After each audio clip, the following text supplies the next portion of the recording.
know why you're here. You make beat after beat, but still, your mix isn't improving. Your beats sound flat and weak, especially on phone speakers. You see other producers cook up on YouTube and they make mixing look effortless. But when you try to mix your own stuff, you tweak it for hours, but it still sounds off. What is it that you're missing? You've tried every plugin, you've watched every tutorial, and your beat still sounds muddy. Without making a solid mix, you're closing the doors on potential beat sales and potential placements. Luckily for you though, today I'm going to show you steps that you can use to clean up your mix that are so easy, anyone can do. I'm also going to break down the difference between mixing and mastering and whether you actually need to do both. And we're also going to mix a beat live from start to finish.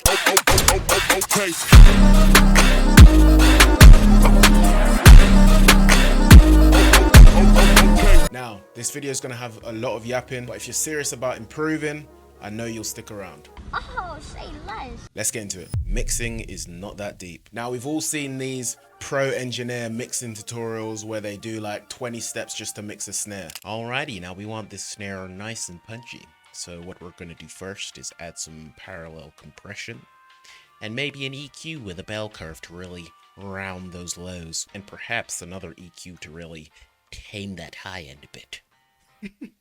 Let's just turn that down.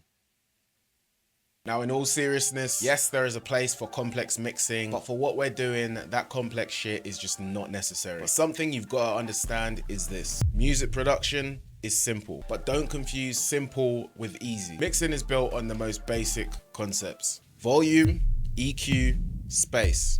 That's it. It's not about knowing the right plugin. It's not about memorizing fancy frequency charts. It's keeping things simple and trusting your ears. The best producers don't over obsess and second guess every move that they make. They listen, make a decision in the moment, and then move on. But how do you actually strengthen your ear? Here are 4 steps. Step 1, reference everything. Drop your favorite songs into your DAW and listen critically. How loud is the melody? Are the drums drowning it out? Is the snare or clap quiet or loud? How much percussion is there? Pay attention to the balance, space, and width. Step 2, A/B constantly. Actively compare your mixes to a song of your choice. Step 3, analyze the stems from real tracks. If you really want to accelerate the way that you learn mixing, here's a cheat code I use all the time, and it's called LALAL.AI. This tool lets you split any song into individual stems: drums, vocals, bass, instruments. You can take a track from your favorite artist, run it through LALAL.AI, pull the instrumental out, and now you've got a clean version of the beat to study. You niggas was standing beside me. Last time I looked to my right, you niggas was standing beside me.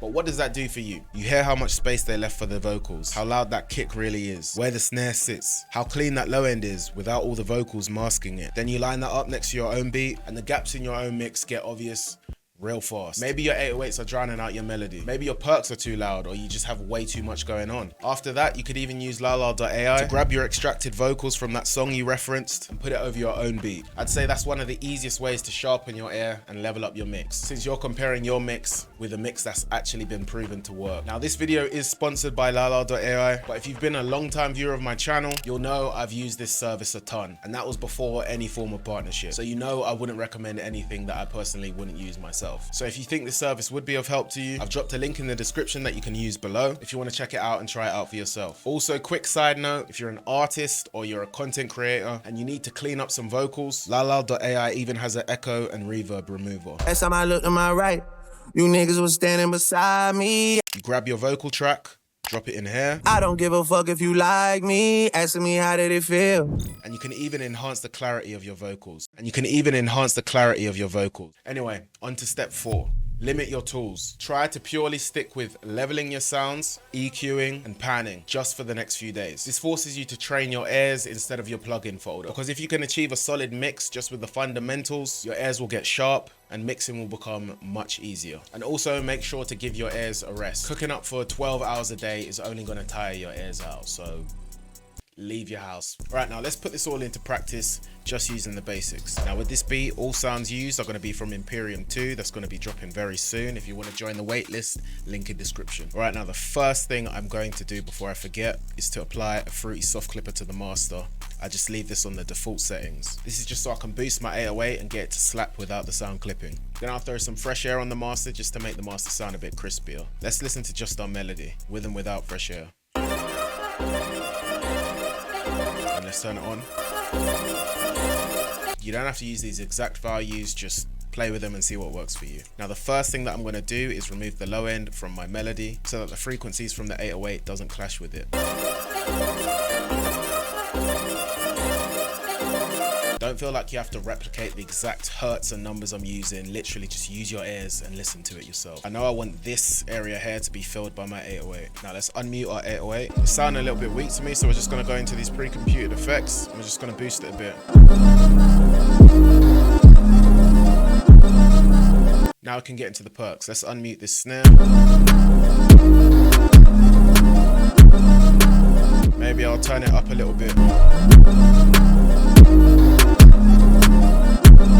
because I want it to really slap with that 808. Let's go in and disable the fresh air just so you can see what I meant before. It's so much more vibrant with that on it. Now let's unmute this perk loop that we got.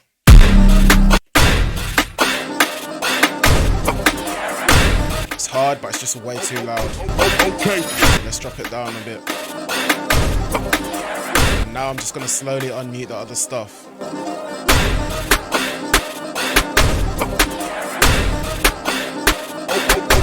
Okay.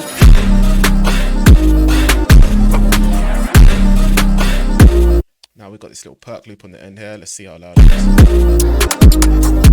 I think this would sound cool if it panned around a little bit. Let's set that to 1 bar so it's a bit faster. Yeah, that's nice. Let's also remove some of the low end from that too. Now I've got this snap too. That's just way too low.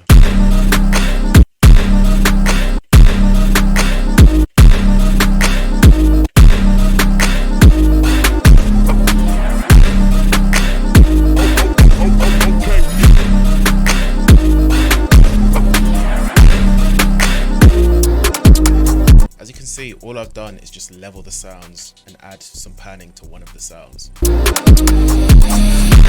think this could maybe be panned a bit to the left, and it could go up in volume. We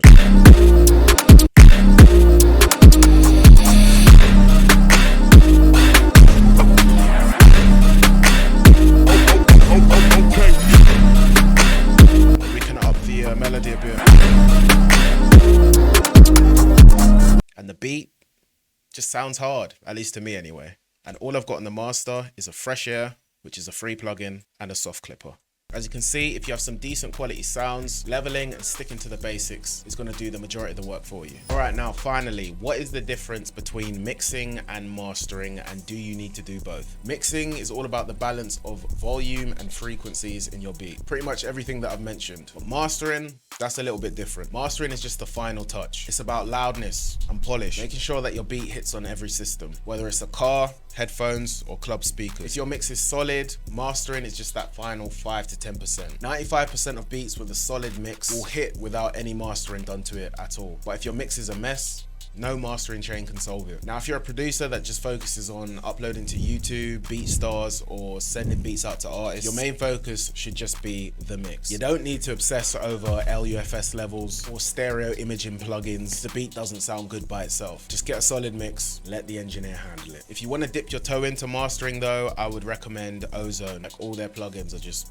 fucking fire for that kind of stuff. Now, most producers will watch this video and just go back to doing what they've always done. But if you're still watching, you're probably not most producers. So I want you to actually put what I've said in this video into practice consistently. And remember to go check out LALAL.AI through the link in the description and try it out if you feel like it's something that will be useful to you.